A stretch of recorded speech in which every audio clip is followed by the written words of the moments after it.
الحمد للہ القوی والصلاة والسلام علی رسولہ النبی وعلی آلہ واصحابہ الولی اما بعد فاعوذ باللہ من الشیطان الرجیم بسم اللہ الرحمن الرحیم۔ ناظرین، آج کی ہماری دلچسپ گفتگو کا موضوع بیٹھ کر اذان دینے کے حوالے سے ہے۔ پہلی بات تو یہ ذہن نشین کر لیں کہ نمازوں کے لیے جو بھی اذان کہی جائے گی وہ کھڑے ہو کر ہی کہی جائے گی۔ نمازوں کے لیے بیٹھ کر اذان دینا یہ مکروہ ہے۔ اگر کوئی شخص بیٹھ کر اذان کہہ لے گا تو اس اذان کا اعادہ کیا جائے گا۔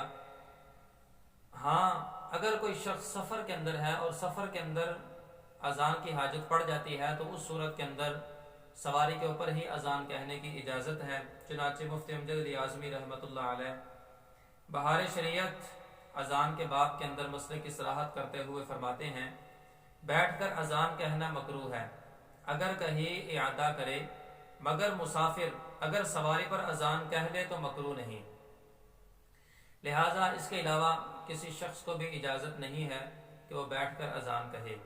اور سواری کی جہاں تک بات ہے تو وہاں پر ضرورت کے پیش نظر اس چیز کی اجازت دی گئی۔ یہ بات حدیث شریف سے بھی ثابت ہے۔ چنانچہ علامہ شامی علیہ الرحمہ نے اس مسئلے کی صراحت فرمائی ہے کہ ایک مرتبہ حضرت بلال رضی اللہ تعالی عنہ نے سفر کے اندر سواری پر اذان دے دی اور بعد میں سواری سے اتر کر نماز کے لیے اقامت کہی۔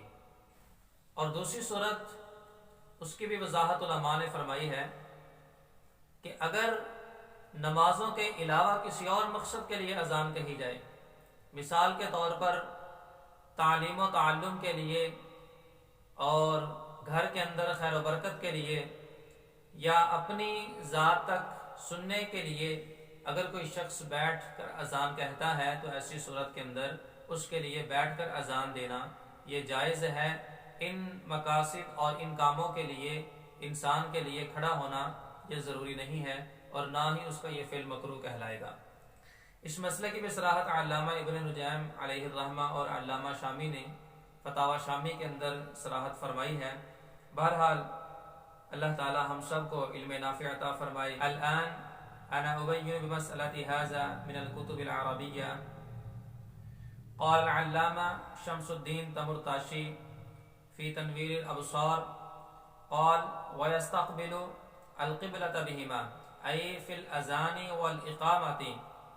وقال علاء الدين الحسقفي رحمه الله غير الراكب ويكره تركه تنزيها۔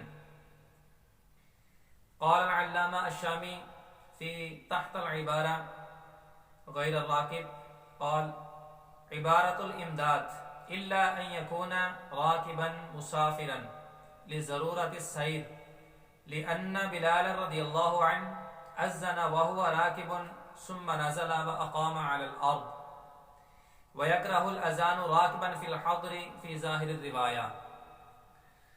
ثبت بهذا أن الأذان قائما هي من السنة وأن الأذان قاعدا هي خلاف السنة، لكن في سورة يجوز ذلك وهي لغير الصلاة أن يكون الأذان لنفسه أو للتعليم والتعلم أو للبركة كما قال العلامة ابن نجيم في الأشباه والنظائر۔ قال ويكره الأذان قاعدا إلا لنفسه۔